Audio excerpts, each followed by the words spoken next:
হচ্ছে প্রশান্ত মহাসাগর। আরে প্রশান্ত মহাসাগরের সবচেয়ে গভীরতম জায়গার নাম হচ্ছে মারিয়ানা ট্রেঞ্চ। এই মারিয়ানা ট্রেঞ্চের গভীরতা প্রায় 36,000 ফিট অ্যাপ্রক্সিমেটলি।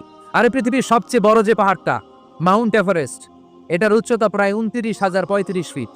তাহলে মাউন্ট এভারেস্টকে আস্ত তুলে ধরে এনে প্রশান্ত মহাসাগরের সবচেয়ে গভীর জায়গা মারিয়ানা ট্রেঞ্চের উপর যদি ছেড়ে দেওয়া হয়, পুরো পাহাড়টা পানির নিচে তলিয়ে যাবে। তার উপরেও আরো পানি থেকে যাবে প্রায় 7,000 ফিট। এই পৃথিবীর দ্বিতীয় গভীরতম মহাসাগরের নাম আটলান্টিক মহাসাগর, যেটার সবচাইতে গভীর জায়গার নাম পোয়েটোরিকো।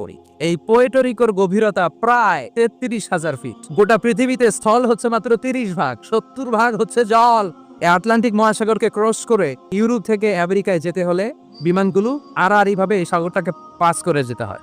আগে যেত কনকর্ড, যেটা ঘন্টায় বিমানটা 1000 মাইল বেগে চলতো। ওই বিমানটা দিয়ে পাশের দিক থেকে এই পাশ থেকে ওই পাশটা ক্রস করতে 4 ঘন্টা লেগে যেত।